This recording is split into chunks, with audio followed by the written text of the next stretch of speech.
اچھا، یہ سوال یہ ہے کہ مرد اور عورت کی نماز کی ادائیگی میں کہاں کہاں فرق ہے، یعنی کہاں مرد نے کہاں تک ہاتھ اٹھانا ہے یا کہاں ہاتھ باندھنا ہے، عورت کے لیے کیا حکم ہے شریعت میں، یہ فرق سوال بنیادی سوال ہے۔ تو مرد کے لیے یہ حکم ہے کہ نمازیں کسی بھی نماز کو ادا کرنے کے لیے جب وہ پہلی تکبیر کہتے ہیں نا، جسے ہم تکبیر تحریمہ کہتے ہیں،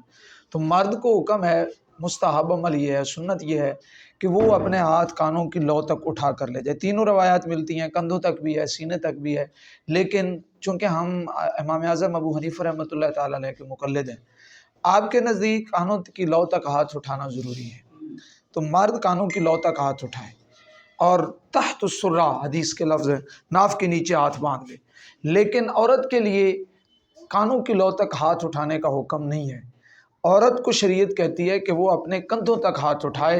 اور اس کا بنیادی فرق سمجھیں کہ اسلام عورت کے پردے کا کتنا بڑا ضامن ہے۔ وہ اس لیے کہ اپنے کندھوں تک ہاتھ اٹھائے، اپنے کانوں کی لو تک ہاتھ نہ اٹھائے تاکہ اس کا پردہ باقی رہ جائے۔ اگر وہ ہاتھ اوپر اٹھائے گی تو اس کا سینہ ظاہر ہو جائے گا، اور اسلام یہ گوارا نہیں کرتا۔ یعنی اس بات سے تم اسلام میں عورت کے پردے کی اہمیت کا بھی اندازہ ہو جائے گا۔ پھر عورت کو حکم ہے کہ وہ ہاتھ ناف کے نیچے نہیں، وہ ہاتھ سینے پر باندھے گی، اور اس کے ہاتھ جڑے ہوئے ہوں گے اس کے جسم کے ساتھ، یعنی اس کو ہاتھ کو شادہ نہیں کرے گی۔ پھر جب رکوع میں جانا ہے تو مرد کے لیے حکم ہے کہ اس کی ہاتھوں کی انگلیاں کشادہ ہوں، اور وہ اپنے بازو کھول کر کھڑا ہو رکوع میں، اس کی کمر سیدھی ہونی چاہیے، جبکہ عورت کے لیے ایسا حکم نہیں ہے۔ عورت کے لیے یہ حکم ہے کہ وہ اپنے ہاتھوں کی انگلیوں کو بند رکھے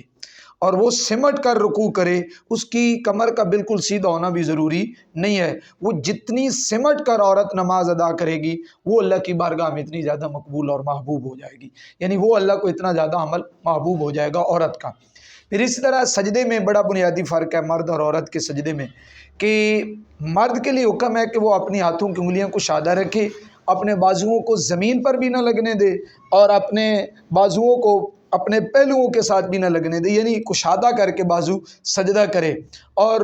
اس کی سرین بھی اٹھی ہوئی ہونی چاہیے، یعنی سجدہ صحیح حالت میں کرنا چاہیے۔ عورت کو ایسا حکم نہیں ہے۔ عورت کے لیے یہ حکم ہے اس کے ہاتھوں کی انگلیاں بھی بند ہونی چاہیے، ہاتھوں کی انگلیاں کشادہ نہ ہو، اور اس کے یہ بازو زمین سے لگے ہوئے ہونے چاہیے، یہ بازوؤں کی یہ جگہ کنیاں اس کی پہلوؤں کے ساتھ جڑی ہونے چاہیے۔ جتنا چمٹ کر سجدہ کرے گی عورت، وہ اللہ کی بارگاہ میں اتنا زیادہ مقبول ہوگا۔ یعنی عورت نے جتنی سمٹ کر نماز پڑھنی ہے، وہ اتنی اس کے لیے زیادہ مستحب اور محبوب عمل ہوگا اللہ کے لیے۔ اور مرد کے لیے یہ حکم ہے کہ وہ جتنا کشادگی کے ساتھ جو رکن ہے ادا کرے گا، وہ اس کے لیے زیادہ مقبول، اور فقہ میں اس کا یہ حکم ہے۔ پھر آخر میں ہے تشہد پہ بیٹھنا، اس میں بھی مرد اور عورت کی نماز میں فرق ہے۔ تشہد میں بیٹھنے کے لیے مرد کے لیے حکم ہے کہ وہ اپنا دایاں پاؤں کھڑا کرے اور بائیں پاؤں کو پھیلا کر اس کے اوپر بیٹھے، مرد کے لیے۔ عورت کے لیے تورک کا حکم ہے فقہ حنفی میں، کہ وہ اپنے دونوں پاؤں دائیں طرف نکال کر ان پر بیٹھے اور چمٹ کر نماز پڑھے۔ باقی بعض لوگ یہ سمجھتے ہیں کہ مرد اور عورت کی نماز میں پڑھنے کا کوئی فرق ہے، تو ایسا ہرگز نہیں ہے۔ جس طرح مرد نے جو چیز جہاں پڑھنی ہے، عورت نے بھی وہی چیز اس جگہ پہ ادا کرنی ہے۔ مثلا مرد ثنا پڑھتا ہے تو عورت نے بھی ثنا ہی پڑھنی ہے۔ مرد تعوذ تسمیہ پڑھے گا تو عورت نے بھی تعوذ تسمیہ پڑھنا ہے پہلی رکعت میں، پھر اس کے بعد سورۃ فاتحہ ملانی ہے، اس کے بعد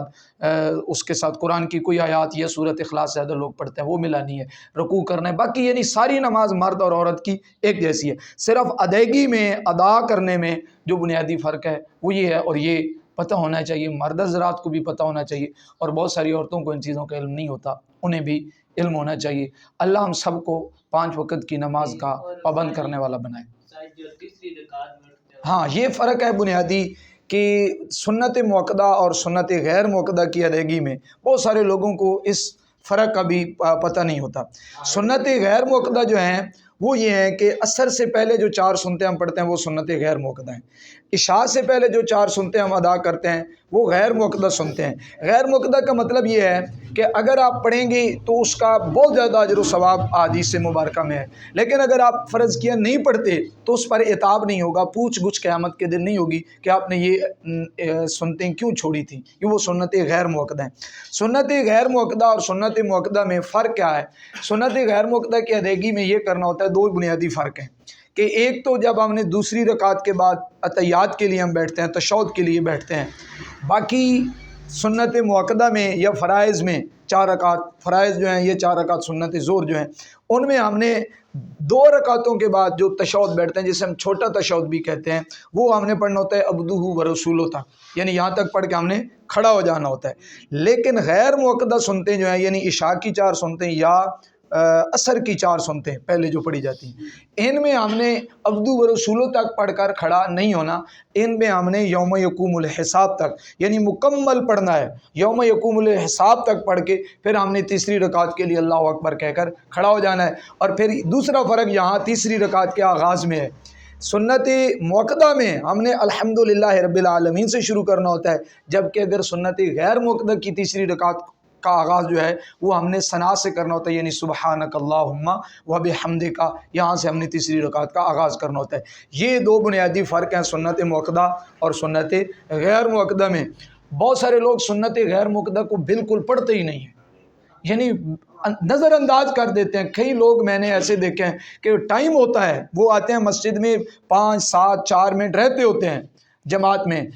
وقت ہے لیکن وہ نہیں پڑھیں گے۔ وہ اس لیے نہیں پڑھتے کہ ان کے بارے میں پوچھ گچھ نہیں ہونی۔ تو ان کی اصلاح کے لیے میں یہ گزارش کر دوں کہ جو بندہ سنت غیر مؤکدہ پڑھتا ہے، جس کی سنت غیر مؤکدہ قضا نہیں ہوتی، ان کا تہجد کی نماز کے برابر درجہ احادیث مبارکہ میں ملتا ہے کہ اللہ ان کو تہجد کی نماز کا درجہ عطا کر دیتا ہے۔ دوسرا، قیامت کے دن ہماری بہت ساری کوتاہیاں ہیں نماز کے حوالے سے، بہت ساری ہماری نمازیں قضا ہو گئی ہیں اور ہم ان کو ادا دوبارہ نہیں کرتے۔